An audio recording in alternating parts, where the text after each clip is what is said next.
Live from high atop the ACTV studios in Gettysburg, you're watching Race Night. Welcome, everyone. The date is September 17th, 2002. Yes, this is, once again, a live edition of Race Night, and you've just found the hottest television program on Tuesday nights. I'd like to thank my sponsors, Rick's Towing out of Biglerville and Davidson Motor Company out of Gettysburg, for keeping us on the air here one more week at ACTV. Great show lined up for you tonight, folks. Got a lot of interesting information to be given out. A couple other things to give out, as a matter of fact. We'll get to that in just a little bit. First off, a couple announcements here of stuff coming up this weekend. Mountain Creek Campground, which is just on this side of Mount Holly Springs. Mountain Creek Campground on Saturday and Sunday. That is September 21st and 22nd. We'll be hosting a car show. That is race cars, hot rods, anybody that wants to go up and enter a car in the car show. That'll be at Mountain Creek Campground. Of course, anyone's welcome to stop by and see the folks that have the cars. There'll be a couple race cars up there. Anybody that has a car that would like to enter or join in with the fun up at Mountain Creek Campground can get a hold of Sam Murphy. Of course, Sam is with the York County Racing Club. Or I guess probably just call the campground themselves and they can direct you to what's going on. But that's Mountain Creek Campground this Saturday and Sunday, 9 a.m. to 5 p.m. Car show going on up there just on this side of Mount Holly Springs. Let's see, what else?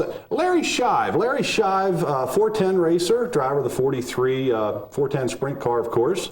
Now, I don't know the whole story behind this, but I'm going to find out sooner or later. Last week, apparently Larry was working on Zach, his grandson's 250, and somehow hurt his one arm. I'm hearing tendons and muscles and something, shoulder. I don't know the whole story, but Larry did hurt his arm or shoulder working on Zach's 250 micro sprint. So we certainly wish Larry the best of wishes to hurry up and get healed up and get over this injury, whatever it may be. They're, again, not quite sure what happened on this deal, if it was a freak accident or... Now, if any of you guys know Larry, he's a pretty stocky guy, so maybe he was just grabbing hold of the thing to put the whole race car up on the workbench or something. I don't know, but Larry, get better there, buddy, and hopefully we'll talk to you within this weekend or the next couple of weeks, and we'll get the lowdown.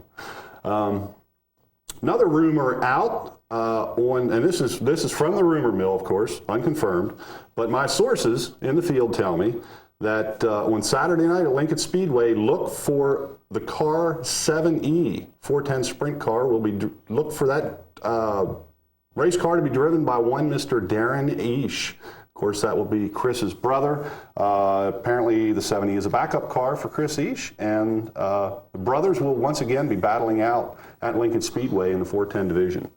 Just a rumor, folks, not confirmed, of course. What else we have going on? A couple results from the weekend. Williams Grove Speedway, Friday night. Fast Freddie Raymer put on a show with Greg Hodden. Of course, Raymer picking up the win on Friday night. Wasn't up there, but they say it was a good battle. Coming down to the closing laps, Hodden just didn't quite have enough to get around Fast Freddie. Chad Layton picking up the 358 win on Friday night. Also happening on Friday night at the Trailway Speedway, Bill Lockman picked up the win in the 250 micro division. The Thunder Cars, Doug Devilbliss. I about half think that was a flag-to-flag race. I'm not sure, but Doug led a good part of the race up there, and what a race it was, second on back through. Thunder Cars always putting on a great show up there at Trailways.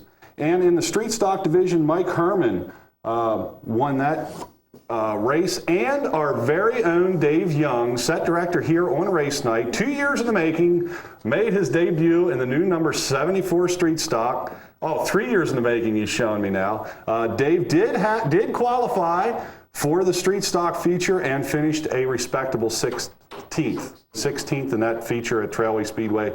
Dave, we got a lot of work to do on that car, buddy, over the wintertime, but everybody here is very proud of you for making the feature down at Trailways on Friday night and finishing it out to the checkered flag. Moving on to Saturday night at the Trailway Speedway. 2002 Micro Sprint champion Lucas Wolf got his 4th win of the season. In the classic car, Bill Brown Sr. picked up the 5th feature win by inches over Mark Jago. And now here's one I'm going to ask our guest about tonight, because this is surprising. Arlen Brewer and Wes Irvin both finished first in the four-cylinder divisions, four-cylinder stock car divisions. Let's see, 112 and over figure eights, Rich Weaver. 111 and under figure eights, Bill Haney. And Joe Racine picked up the 4-cylinder and 6-cylinder scramble car race at the Trailway Speedway on Saturday night. Also on Saturday night, before we get to that, I see a flashing light. We'll take a phone call. Hi, welcome to Race Night. You're on the air. Who won at Port Royal? Port Royal, we're getting to that. Okay. Port Royal? Yeah. Port Royal didn't run this past week. They didn't? Do you know where they ran? Selinsgrove. And who won that? Selinsgrove, National Open, Lance Deweese. Okay. Okay. All right, bye. Thanks.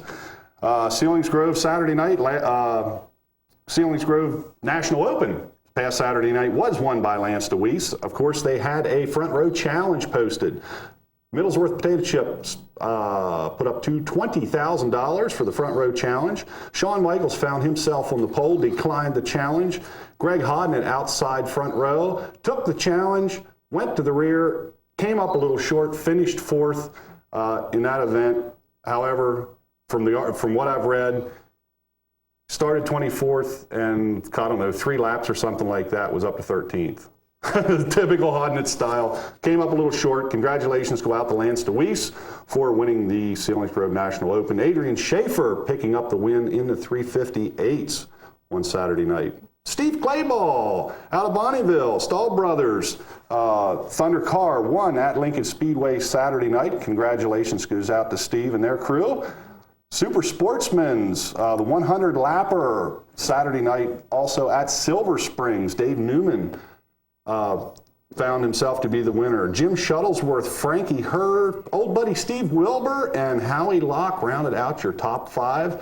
And from what I understand, I didn't get a chance to get up Saturday night, but my all-time favorite, Smokey Snellbaker, was leading about 40 laps and went out with a flat right front tire. So tough luck for Smokey Snellbaker, but congratulations to Dave Newman for picking up the 100 laps Silver Springs Streak Stock Silver Springs Super Sportsman race. We have another phone call.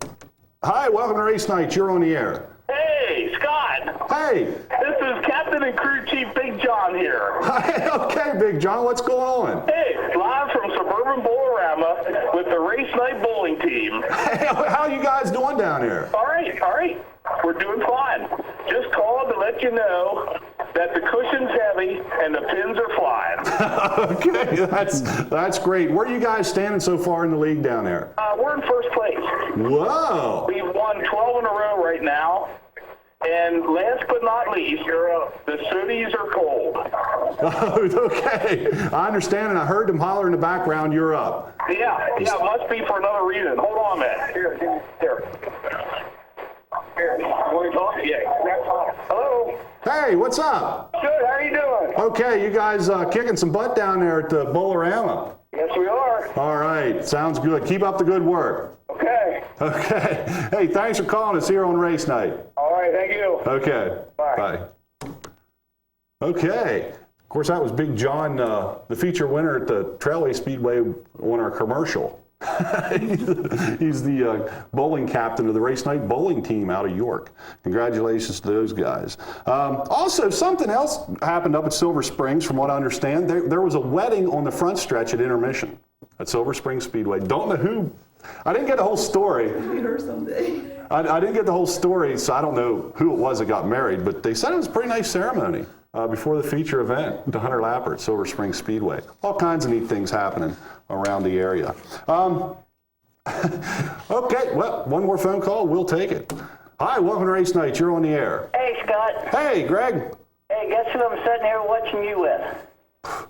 I bet you never guess. Our good old buddy John Becker. John Becker, how's John doing? Oh, John just got home from the hospital again last Friday, and I guess he's doing all right. He's a little slow right now. They kind of got him tied down to the chair. Well, that's probably not a bad thing for John, to be tied down to a chair. Yeah. Hey, that deal with Port Royal did run on Saturday night, but they run what they called their small car invitational or something like that. I guess like a 358 and a 305 invitational or something like that. Okay, did you get any of the results on that? I probably did in the paper, but I don't remember. Okay. But yeah, they did run, but it was nothing real big. You know, I guess it was a 305. 305s and some 4-cylinders, probably Pro Stocks or something like that. Yeah. So. Yeah, I didn't get either. The results were a little tough to get a hold of this week. I don't know what happened. All my sources didn't have a whole lot on the computer. Yeah, I didn't see anything in the newspaper either. Of course, so whenever high school football starts, racing kind of takes a backseat to that whenever it comes to anything in the newspaper. Right. So. Yeah, things are winding down here on the racing circuit, and things are starting to heat up in the football end of things. So. Yeah. Okay. Well, we just wanted to call in and say hi, and we'll talk to you later. Hey, I'm sorry I missed you Sunday morning at breakfast, but I didn't know you guys were coming. Well, that was one of those last-minute deals. Yeah, I got up and went to Hanover. I had to get some race car parts and some oil, change oil on my one pickup. So that's where I was out running around. Okay. Well, we'll catch you another time. Okay. We'll see you later. Okay. Bye. Bye. All right, folks, we're going to head into our featured guest here this evening. Now that we chewed up about 20 minutes of his time, that'll make him happy. Ladies and gentlemen, I guess you couldn't call him a former racing legend because the racing legends aren't former, they're just legends. So we're going to call him racing legend turned co-track promoter. Out of Littlestown, Pennsylvania, Mr. Perry Hostetter. Perry, thanks for coming on the show with us. Thank you for having me, Scott. Okay, we're going to kick you around here, have a little fun with you tonight. Don't worry, everything's going to be fine. Just don't set me up, all right? Oh, no, I'm not going to set you up. Not going to set you up at all. First, we're going to talk about your racing history. We do have some footage that Tom took that's taken down at Trailways on Friday night. That's about 10 minutes worth. We might play that after the commercial or something, so that'll give you a little break to calm down. You're fine. That'll work. Folks, Perry Hostetter has been in racing pretty much his entire life, either screwing around down there in the track or actually driving. Let's talk about your racing past. Now, I remember when I was just a real little kid watching you run. No, it wasn't that long ago. I'm not that old, Scott. Come on now. No, I remember as a teenager watching you run. Of course, you were a teenager at that point, too. I heard you tell, and you slipped up and told me this, you said everybody has their 15 minutes of fame in their life. Right. And your 15-minute fame was down at Lincoln Speedway when you were 18 years old. You got lapped by Jimmy Spencer. Well, that's it. That's as close to NASCAR I think I'm going to get. That's as close as, of course, we didn't know at that time that Jimmy was going to make it as far as he did. And that's good when someone from around here goes the whole distance and goes as far as he did. And it sort of makes it exciting when they announce his name on TV or what have you that, hey, he came from our home area. You know, it makes you a little proud since a lot of the NASCAR drivers are normally from the South. Right. Let's talk about your racing history a little bit, how you got into it and what you did. Well, it sort of started with my father first raced, obviously, when he was younger, and that's what got him into racing as far as the Speedway. And he ran at Daytona on the beach before they built the big track, and he was always involved in racing, so he started the track, and we started with motorcycle, more or less having a club where people come out and ride and keep their bike or snowmobile or what have you there, and it's sort of a sports club. And then 5 or 6 of us got to racing around. One had to beat the other one to the soda machine or what have you. And it sort of ended up, well, hey, let's have racing. And the next thing you know, we contacted AMA, which is American Motorcycle Association, and started having a couple of cycle events. And then it grew to that. And then we had some sulky racing for horses and sulkies. Franny Crest helped us get started in that. Well, then a couple go-karts came over, and they toured the Speedway a little bit. And then Dad, I'm not sure which year, had made the Speedway bigger then. So that's when some cars started coming. And by that time, I was racing motorcycles on the flat track. And mostly around PA. We ran some Delaware, some New York. And motorcycle racing is sort of like jockeying horses. You know, you can't be a lineman, you know, running a horse. You got to be one of the little guys. So racing motorcycles, I sort of got a little big too quick, for lack of better words. Or they didn't make big enough motorcycles. Right, Maybe right. that's what it should Either I have could been. have gotten a bigger bike since I was bigger, and I didn't have the experience at the time. And I had enough points. I turned expert, and Dad was really busy with the Speedway and didn't have the time to be, I guess, 100% father behind the scene. And I understood that more now than I did then. Mm-hmm.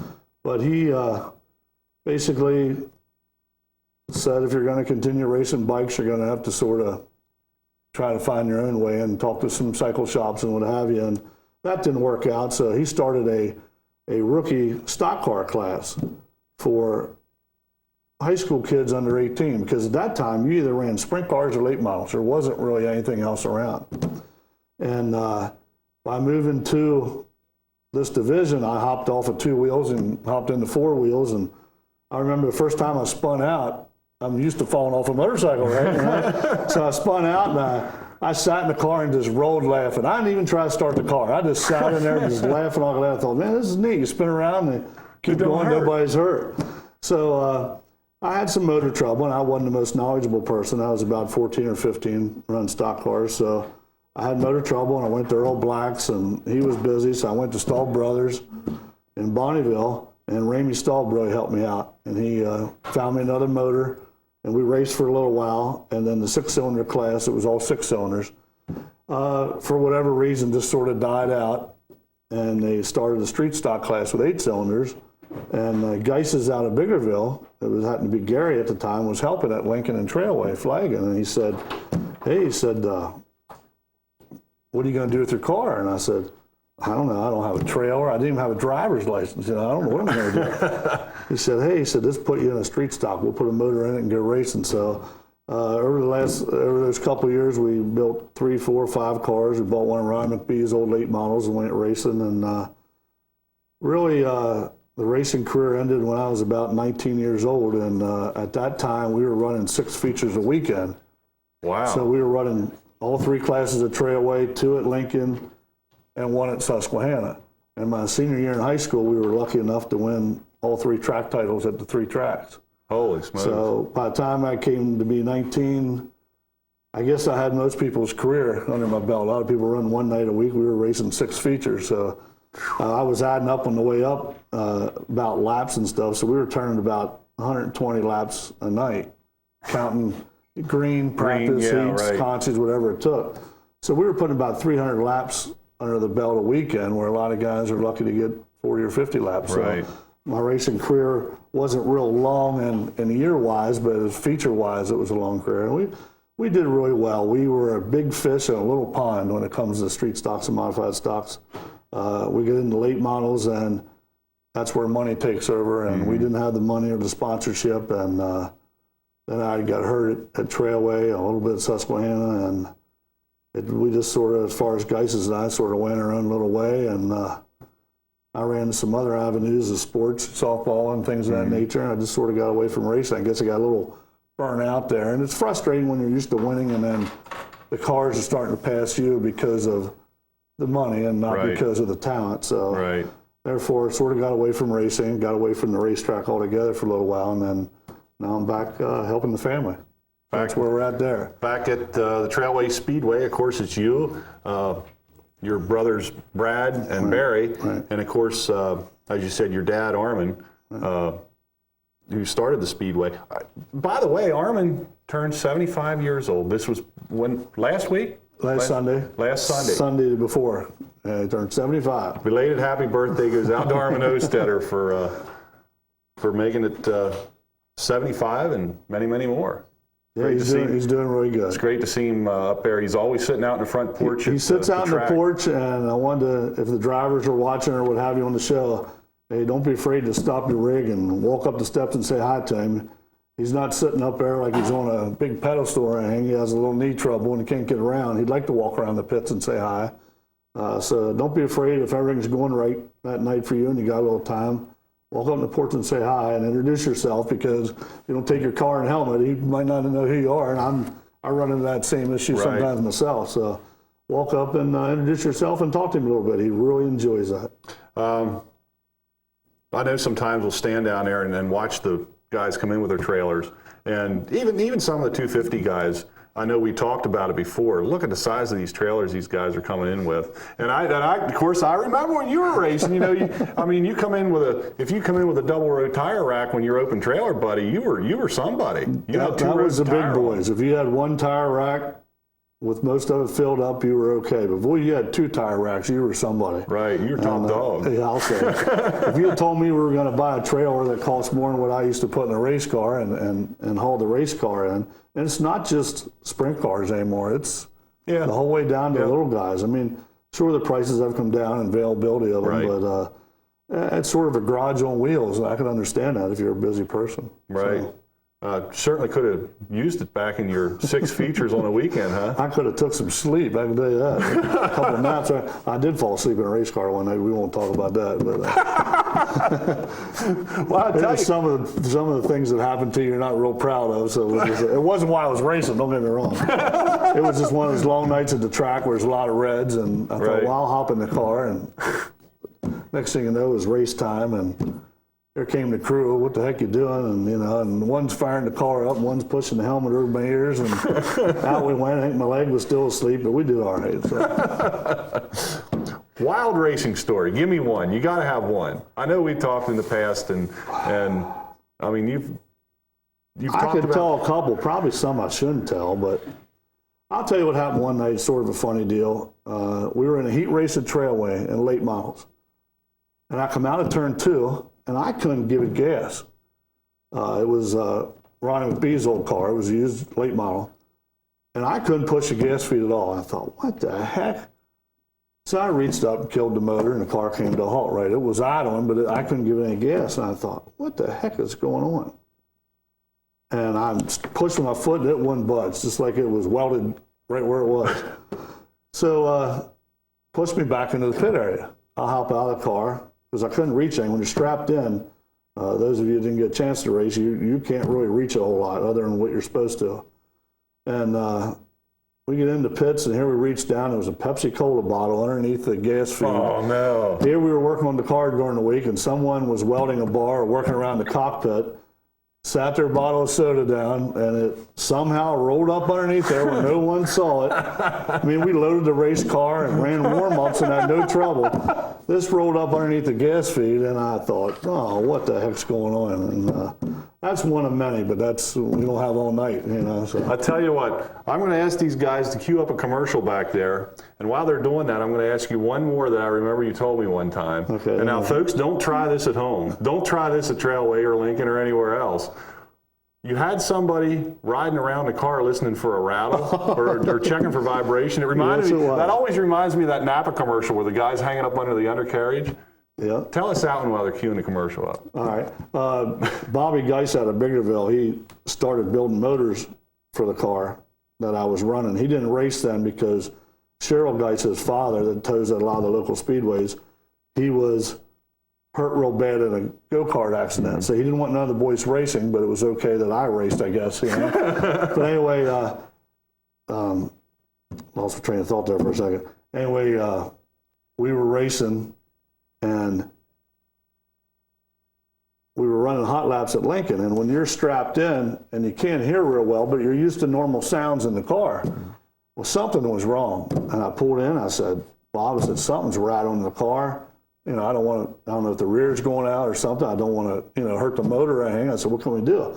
Well, we pitted in the infield because they towed. That's where all the sprinters were. Mm-hmm. So we went out turn 1 back then, and I took Bob. I said, hop in the car, lay down by the roll cage, and I'll go down the back straightaway, and you can listen for the rattle. Well, I go around 1 and 2, and down the back straightaway we go. And I'm going a pretty good speed, And Bob had his hat on. He's down there, and he grabs my arm. He goes, I found it. And he sat up. his hat went right out through the back of the race car.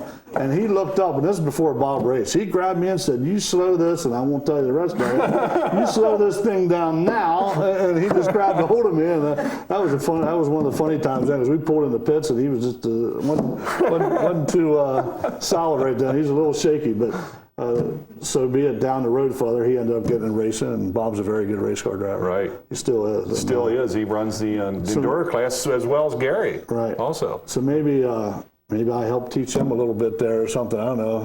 How to get out the straightaways anyway. Did they ever get his hat back? No, I don't know if someone ran out in the track and got it or not. I'm sure they did, because we weren't supposed to be out there. I was going to say, did they come just up and left talk us. to you about hauling passengers? They didn't know Bob was in there. That's one of them deals where, you just got to find out what's wrong with the car to go racing, and that's what we had to do.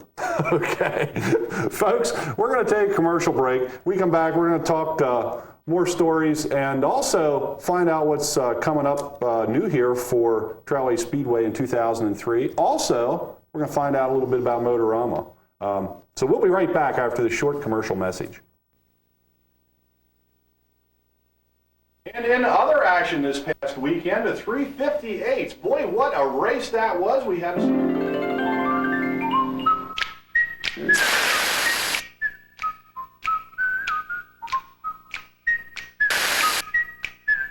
Oh, yeah.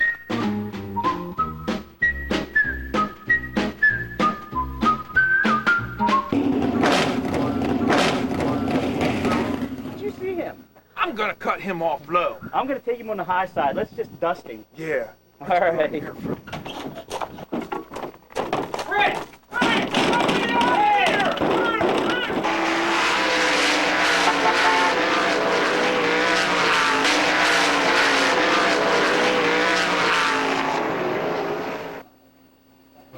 right now. John, wake up. We got a phone call. Race. Welcome to Race Night. You're on the air.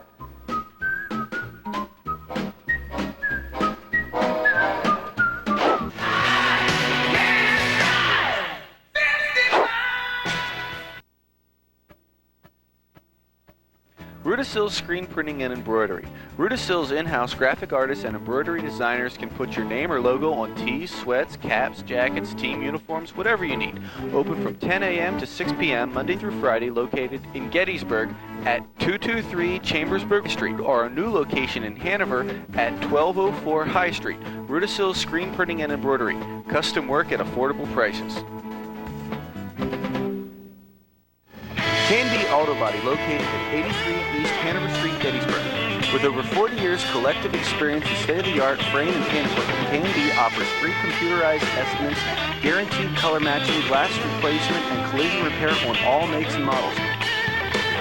All of our work has a written lifetime warranty. We even provide free towing, pickup, and delivery if needed. Canby Auto Body, where excellence is guaranteed.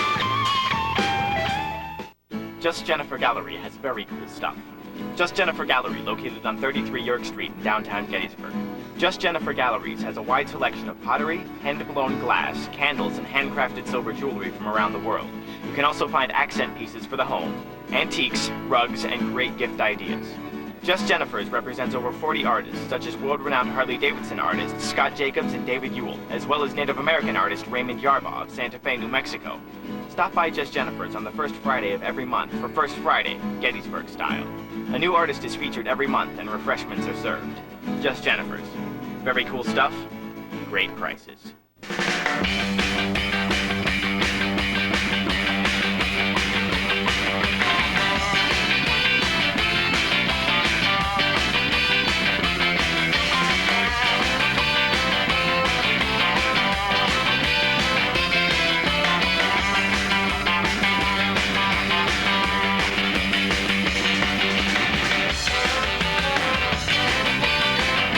Adelphia PowerLink, it's life wide open.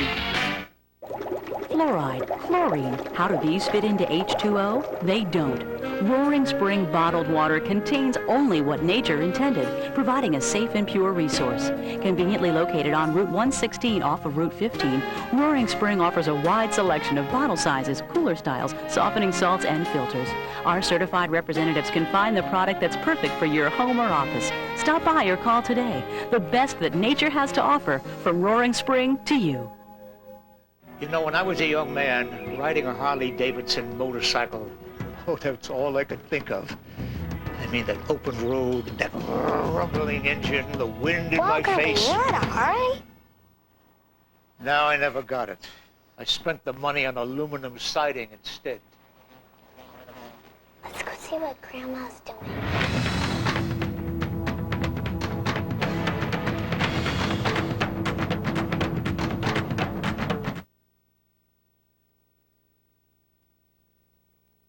We are back live for the second half of Race Night here in the studio. If you're just tuning in, former racer, now turned track promoter from Trailway Speedway, Perry Hostetter. Before the break, we were listening to some stories Perry was telling us from his racing days. A lot of fun, of course, back then. And, you know, there's people that say, oh, you know, back then racing was a lot of fun. Racing still is a lot of fun. It's just a different type of fun, I guess. You think that? Do you think along that line? Well, the fun is definitely there because it's family oriented, and you wouldn't be doing it if you wouldn't be enjoying it. Right. I mean, even though some teams you talk to some nights aren't very happy, you wonder why they're in racing. But there's a lot of fun times behind the scene. I mean, as a fan or what have you, you might go to the track, you see the car pull in, it's all race ready to go. Crew hops out and they go run that night and go home. And there's a lot of things happen from then till the next week. I remember falling asleep on a creeper, or you know, or going up and getting parts, or driving to W&W and picking up something, or if you had a good weekend, didn't have to do a whole lot to the car, or, you know, then you had pizza night on Tuesday nights. The neighborhood kids, they'd come down, sit in the car, and you know, or you get that phone call from someone that can't make it to the races. You know, there was an older couple from Biggerville used to call me and, hey, we just wanted to see how you did and make sure everything was okay and arms are in the right place and what have you, because I had my share of accidents. But no, you're right. It's a lot of fun. It's a lot of enjoyment behind it, and I understand the frustration because of the sponsors and money and family that's involved. Sometimes it's like any sport. It's frustrating when you don't do well, and it's great when you do. Great when you do. Let's talk about some of the changes, and I covered the press release last week on some of the things happening at Trailways next year, and of course the big headliner is the 358s on Friday nights. Right. We thought as a family we all make a decision together. Brad's down there all the time, and I'm there most of the time now also, and of course Dad is. Barry's not there all the time, but he's there on the weekend as much as possible. So we try to make all these decisions together, and you weigh the pros and cons. And when it comes to 358s, we like sprint car racing also, anywhere from micros on up. I think it's all good racing.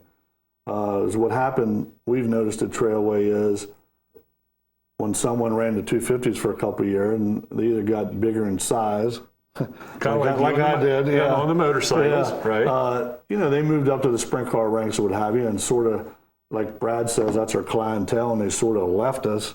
Mm-hmm. And how do you get those people back unless you run their divisions? And we have a lot of people, for lack of better words in schooling, is they sort of graduated, you know. Mm-hmm. And I understand that if they're trying to get somewhere in life and racing, you know, 250 micro sprints isn't the end of your career. You need to move up and get known. So we thought, well, with the large number of 358s that have been built in the last couple of years in the area, and they really don't have a home on Friday night to say, hey, we're there every Friday night, it's our home. Plus, when we go to car shows throughout the winter and what have you, a lot of the guys that, like I said, graduated, they come up and go, hey, why don't you have us back some night, you know? They would like to come back home again, you know? So we're sort of looking at it like they're coming back home, and they hope we put on a good track surface for them, and we did a lot of changes for them, and we hope they support us, and that's about where we're at now. This coming Friday night, 358s will be making their final appearance at the track this year in the 2002 racing season. That'll be a, correct me if I'm right or wrong here, 20-lap feature event paying $1,000 to win. Right. That's this coming Friday night. 358s, 250 micros, and Thunder Cars. And Thunder Cars, right. The street stocks ran the Saturday before. We didn't want to take a points race away from them, and we didn't want to run 4 divisions on a Friday night because we want to get a good look at our track surface for a 3-division show. So we took the street stocks and moved them to the Saturday night program and gave them their allotment of races they had scheduled for the year so they didn't lose any point battle racing. And we're going to go with the 3 divisions now. On Friday nights next season, it'll be the 358 sprints along with the Thunder Cars and street stocks. We're going to move the 250s to Saturday night with their, quote, big brothers, the 600 sprints. 600. So there's a pretty good marriage there with drivers and cars and components and tires and fuel, that's a good move for them also.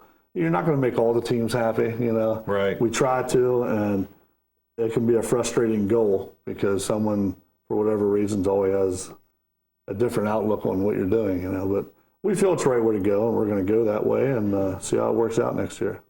A couple other changes on the books, anyway, I'd like to see to get done. And of course, you know, I'm taking that a track promoter is no different than a racing team. There's things you'd like to be able to do come the beginning of next racing season, and there's some things that you can do, and there's some things that, well, this just isn't going to happen this time around. Well, we don't have the biggest budget in the world, and we put a lot of money in the Speedway last year with the wall and the safety fence, and we ran cable through the safety fence. It's a lot safer for the drivers and the spectators. Our safety crew is larger now. There's a lot of things of that nature that, you know, some of the people aren't aware of. I want to comment on one thing here, and I'll go back where we're at. As far as the race car drivers were concerned, sometimes, now we brought up the safety end, you know, how comes the ambulance doesn't come right out all the time? And it's something I wanted to express, and I have at meetings, but maybe some of the other people out there would like to know.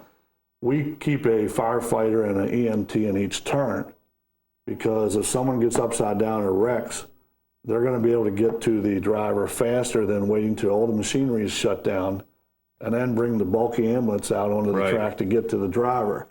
That could take 2, 3, 4 minutes sometimes. You get everybody's shut down. If they'd happen to shut their car off or the ambulance is coming out, you know, they're not always thinking what's going on. This way we can send someone right to the accident and take care of them. But back to the track changes, we have a lot on paper, and we feel down the road they're going to get done. And some of those items we can already take care of are the pit lines on Friday and Saturday night. We're going to go with 2 lines coming in instead of 1, so the teams don't feel they have to get there at 5 o'clock, wait in line just to get in time. So therefore, we can get the main rush into the pit area quicker, and the comments we got behind that was unbelievable. They really enjoyed that, not waiting in line and being able to unload their race car. And some of them don't have a place to do some of the changes on their cars that you do at a speedway, as far as firing them up and what have you. So that's really going to help. Some other things is this past week alone, we made the pit area bigger. There's a small lake behind the pits that those of you who visit the pits at Trailway are aware of. And due to the lack of rain, obviously it sort of shrunk a little bit, I guess, for lack of better words. So we made the lake into a smaller pond, if you want to say, and we made some more parking area for the pits, and that's going to be more race friendly for the teams that come in with these larger rigs. Right. So that's what we're after. We want to keep them closer to the entrance to the speedway than what they were at the previous races.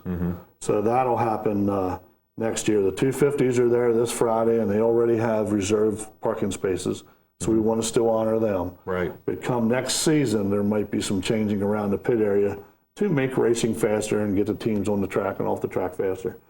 Some of the other changes down the road is the light towers. We would like to add some extra lights on the light towers to brighten up the place a little bit. We're going to paint the wall in the fall and try to put some sealer on it to keep the brightness and to be able to get the the mud that kicks up on the walls off easier. We're going to put some handrails up and down the main grandstands for people to get on and off easier. We're in the process of trying to get more grandstands. We'll know that here in the near future. We'd like to add some more grandstands in the lower pit area. We have a cable down there behind the wall that a lot of people don't like to stand behind because you can't see the racing. And I understand that. But on the safety end, you don't need someone hanging on the fence and looking at their car the opposite way and someone get in the fence and someone get hurt. So therefore, we get some more bleachers down there, then we can sort of put the cable up exactly where we want it and keep people back for safety. Some of the other changes are we're strongly looking at resurfacing the speedway this winter and adding a little more banking coming out of the turn. So we have a lot down on paper, a lot's going to be done, some of it is for the future due to budgets. And we want to see what happens with the programs next year. So we're sort of anxious. A lot of people are talking about it, and it's mostly positive. Okay.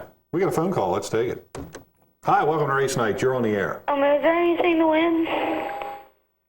As a matter of fact, there is. We got talking here and I forgot all about it. Who's on the phone? Jessica? Jessica. Jessica, since you reminded me of that, how would you like a Motorama 2002 hat? Okay. Okay? Alrighty. I'll put your name on it. It'll be up here in the studio waiting for you. Can you both sign it? We certainly can. As soon as Dave gets back in here, we'll get him to get me a marker. I don't have my marker here handy, but as soon as he comes back in, we'll get it. All right, thank you. Okay, thanks, Jessica. Bye. Bye-bye. We got talking here and forgot all about it. Forgot all about it. Tell you what, since we're 12 minutes to go yet in the show, how about the next two callers that want a Motorama hat? How's that? Sounds good to me. We'll just do it that way. Two Motorama hats here left. That brings the calls in. If you're interested, give us a call, courtesy of Perry Hostetter and the Trailway Speedway. Let's see, where else Motorama, third weekend in February. Well, let's take a phone call here first. Hi, welcome to Race Night. You're on the air. Hi, this is Beverly Fisher, and I called as soon as you said you were giving away those hats. Okay. And I'd like mine signed by both of you, too. Okay, we got to get Dave back in here. Maybe he went to work on that street stock. Hey, Dave, get in here a minute. He said he was going to change gears, so I don't know if that's what he went to do. Maybe that's what he's doing, changing rear gears. But Beverly, we would love to do that for you, and we'll have your name on a hat. But you can wear up to Motorama this year. How's that? How's that? I have a son, Lonnie, that destroyed his street stock the other week at Trailway, so he won't be running anymore. Oh, no. My son, Scott, that has a scrambler car, and he came in 5th Saturday night. We were pretty proud of him. Well, that's good. And we're going to continue hanging out at Trailways. That's great. It's a great track to go to. Scramble class is really taken off. Yeah. I want to thank Franny Kress and everybody that's involved in getting that started. And it wasn't this past Saturday due to the bad weather in the area. A lot of the faraway teams don't travel sometimes. Right. I can understand that. Right. The weekend before, there were 62 scramble cars at Trailway, just in those two classes alone. That's what Franny was telling me over the weekend. So if he got 5th place, he beat some tough competition, and that's something to be very proud of. You get 5th place with that many cars, you did something, I can tell you. Well, he's just 17, and we're building stock cars. Both the boys are building another stock car, but they're going to hang in there with those scrambler cars, Dad, too. That's great. All righty, thanks a lot, and I'll come by and pick up the hat. Thanks, Beverly. See you, Scott. Bye. Bye-bye. Bye. Okay, Dave, could you go give me the permanent marker there? We got some hats to sign here. Thank you, sir. I come prepared. Come prepared, that's great. There's another light, we'll take it. Hi, welcome to Race Night, you're on the air. Yeah, you said about winning another hat. Yep, we have one left. Okay. Would you care to have it? Yes, I would. Okay, your name is? Ronald Warner. Ron? Yeah. Okay, Ron? We'll just sign these hats. Would you like us to sign your hats? Yeah. Okay. But I didn't come in and get my shirt yet, but I'll be soon coming in for that anyhow. Okay. We'll make sure it's up here for you. Okay. Okay, Ron. A couple weeks ago, I won a shirt, but I didn't make it up there yet. Right, we still have it here for you. Okay. Okay. Probably one day this week. I'm not sure what time I get off of work. All righty. Thanks for giving us a call right here on Race Night. Thank you, too. Motorama, coming up the third weekend of February, and we don't have a 2003 calendar here. Couldn't remember the exact dates, but it is the third weekend in February. Right. I have the 2002 schedule here, but not 2003. A lot of things happening up there. Of course, there was a lot of construction. How's that coming along up there? Well, we were up there today. Matter of fact, Dad and Brad and myself and Diz Dean, the four of us went up there today to look at the new construction. And you thought that place was big before. It's a lot larger now than it was then. And that's hard to believe. It's going to take you probably an hour to walk from one end of the building to the other now, where before it was only half an hour. So there's a lot of new construction. The parking will be the same as last year. You'll be able to park up above, and the shuttle buses will bring you right down. Now it's a little different. They'll bring you right up to the door now. You don't even have to walk across the highway. So it's a lot safer that way, and it'd be a lot closer if the weather would happen to be cold outside, which February, usually is. But there's a lot of changes going on. We're still not 100% sure what divisions we're running. Mm-hmm. So I don't want to start any rumors one way or the other there. Right. I'll take care of that next week on the show. Go ahead and start the rumors, right? There's some things we'd like to do, and obviously there's going to be some changes because the building's brand new, and all the exhibitors and all the participants will be receiving their entry forms and the new maps and what have you, but still be pretty much the same show with the motocross and the shows and the other divisions running. So something we're looking forward to. We do every year. We really enjoy putting it on. It's just a shame it don't last very long. You get ready all year, and you set up Thursday and you turn around and you're pulling stuff down Sunday night, and you're going, I didn't get a chance to go over here or there, Or sleep. Yeah, didn't get a chance to don't sleep. Get much sleep. You're right about that. But it is definitely a welcome break in the dead of winter, and a good way to start firing up the season. Get over to Motorama and see some great programs. A lot of cabin fever gets put out that way. They get to jump out and come over and see some race cars and all the new cars for next year. Absolutely. Hi, welcome to Race Night. You're on the air. Hey, Scott. Hey. This is Brian. Hi, Brian. Hey, can you finish that tape that you guys had on last week? To be honest with you, Brian, I don't even know what tape was on last week. I didn't see it when we... One of the guys in the back just picked and choose. Yeah, it was random. Was that one that Mike won? Yeah, I'm pretty sure. Okay. He has a favorite driver, I presume. Mike Walls. Oh, okay. Yeah. Can I ask a question? Well, certainly. That's Barry Hostetter, right? Yeah, that's me. Did you decide if you're going to let the street stocks run on Thunder on the Farm, or next week or whatever? This Friday night, some of the questions that came up was we have a regular Thundercar program this Friday night, along with 358s and the 250 wing sprints. Right. And one or two of the street stock teams asked if they could run with the Thunder cars, and they would start in the rear because it is a points race. Right. And they're welcome to, but I don't believe very many of them are coming. Some of the Thunder car teams showed a concern about that. Right. So I really wouldn't get alarmed about that. The Thunder on the Farm, the following week, yes. That's for the Thunder cars and the street stock divisions. And Scott,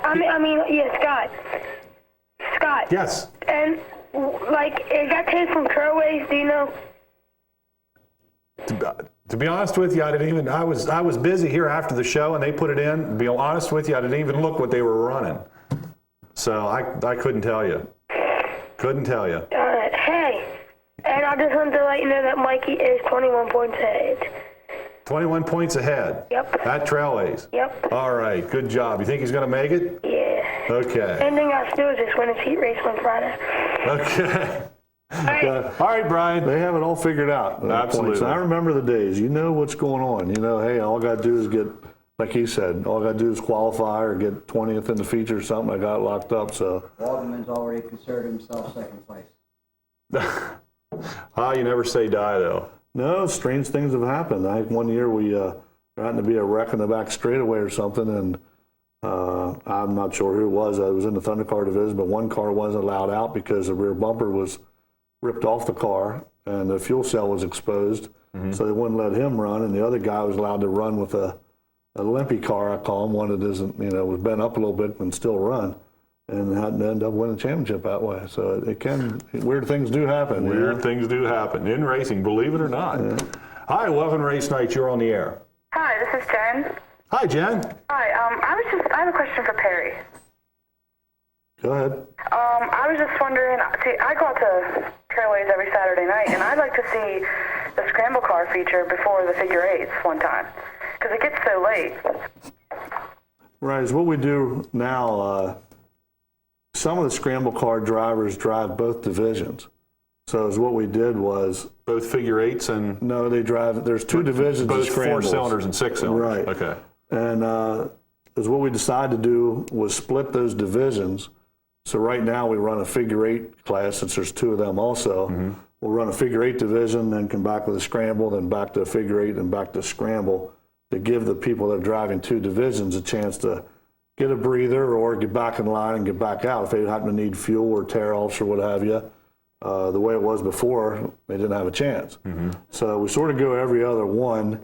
We can't really run the figure eight before we run the other divisions, kind of tracking all the mud and the parts and stuff out in the track. So we try to run the figure eight every other one with the scrambles. Now we can alternate the figure eights back and forth. That would give one division a chance to get out a little earlier than the other. We can look at that for next year. Sure. All right, answer your question, Jen? Yep. Okay. Thanks. Thanks for calling us right here on Race Night. Yes, in fact, next year, figure eights will be down to 1 class. We'll be down to 1 division due to the car count. And by having more cars in division, we can pay more money, and I think that'll make everybody happier. We just need to come up with a happy medium as far as wheelbase. Right. And Mr. Geist brought me a book this week. I didn't know the difference wheelbases until I looked through this book. The old Cadillacs were 121 inches at one time or something. Now they're 104. So you don't want a Cadillac hitting a Datsun or a little Fiat or something. So we're going to come up with a set wheelbase that we feel is both race friendly and safe. So that's what we need to do. We're working on that right now. And readily available. Right. Also. Right. One more phone call. Hi, welcome to Race Night. You're on the air. Yes, can I ask Perry what a scrambler, I mean, we've never been over to see any of that, what a scrambler race is? Well, I'm not allowed to tell you what it is unless you come over and watch it some night. I'm not allowed to divulge my information. No, what a scramble car is, we run some of the lower budget programs over there. As far as our junk car race, with a lot of people that don't know, is basically a demolition derby. Rolling demolition derby. And we run figure eight and some other divisions. Also turns into a rolling demolition derby from time. Trust me, I know. Well, what happens is a lot of these cars are right off the street and they're low budget, and it's a good way to introduce the speedway to people. So what happens is there's such a variety of size cars, and a lot of cars that are available nowadays are basically uniframe cars that aren't safe enough to run a figure eight race. They're usually front wheel drive, or they won't stand. As soon as they hit something, they're going to be pretty well done, and the person's going to be out of a race car. And the same way with run the figure eight, if they'd hit in the middle, they'd be done. So what we do is we go down the front straightaway and around 1 and 2, and we run a dog leg, if you will, in through the infield and back out onto turn 3. It gives them a left-hand turn and a right-hand turn. They're not crossing in an X where they can hit, and therefore the dog leg slows them down enough. They're still safe enough to run around the oval. So that's basically what it is, and it got popular in a hurry. So I suggest you look for a car this week and get out there. It's a super class. It's more involved than just this, but it's a knock the glass out and run type of a program. Right. Super class. And the car lasts longer. Right. That's what we're after. I mean, we've had guys that had the same car all year long, and that's what we're after. Now, is this just Saturday nights? That's correct. Just Saturday nights for now. Every now and then, next season, we're not kicking out the idea of maybe moving a class to Friday night and vice versa, just to show the people that come one night versus another night what we do run the other evening. Okay. So there might be a chance they do get to run Friday night once or twice next year. We're not sure yet. How long in October are you gonna? We'd like to come over and watch one of them. We run them this Saturday night, and they'll also be there during the Blue Gray, which is the second weekend in October.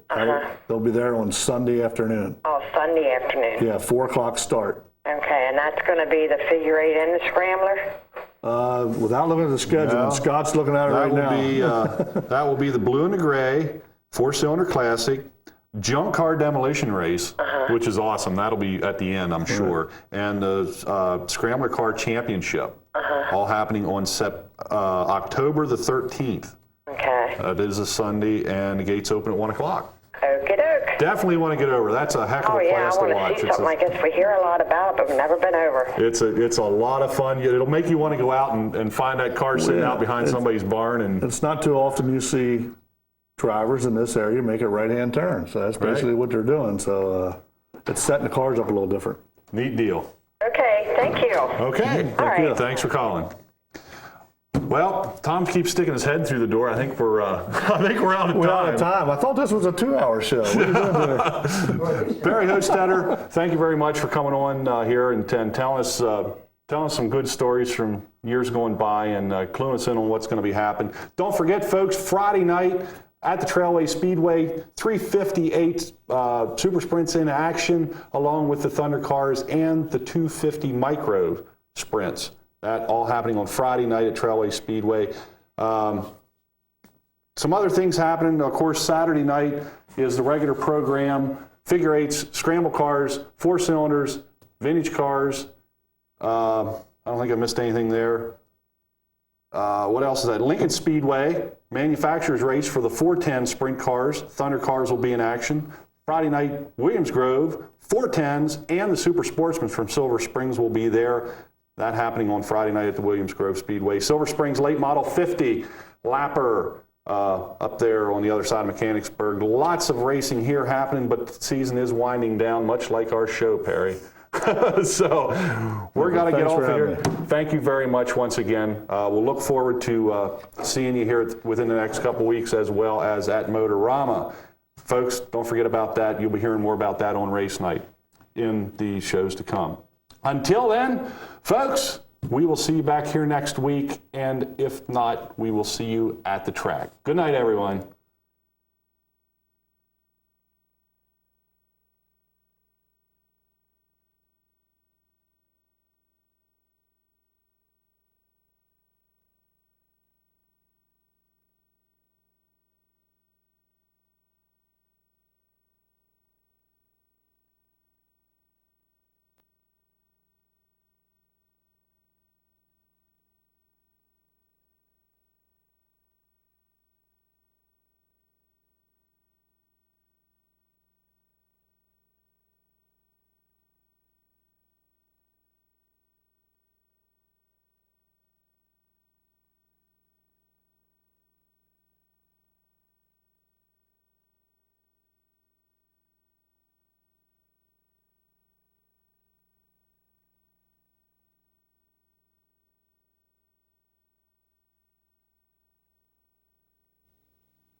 Davidson Motor Company of Gettysburg delivers with 0% APR financing, rebates up to $3,000. And Davidson has a great selection of Fords, Lincolns, and Mercuries. Choose from over 100 vehicles in stock. At Davidson Motor Company, when you ask, we deliver. They definitely delivered. They delivered, yes. Everyone gives you a big smile and says hello and wants to help you out right away. You ask, we'll deliver. Davidson Motor Company, Biglerville Road in Gettysburg. Mama Ventura's fine Italian restaurant and lounge. We are Gettysburg's only true Italian restaurant, specializing in your favorite Italian dinners and seafood. They also have the best pastas, subs, and pizzas in town. Join your friends for pool or darts in the lounge downstairs, with karaoke on Thursdays and Saturdays, and a DJ on Wednesdays and Sundays. NASCAR fans, check out the races on our huge 72-inch TV, the largest in Gettysburg. No reservations, first come, first serve. Mama Ventura's fine Italian restaurant and lounge. 13 Chambersburg Street, Gettysburg.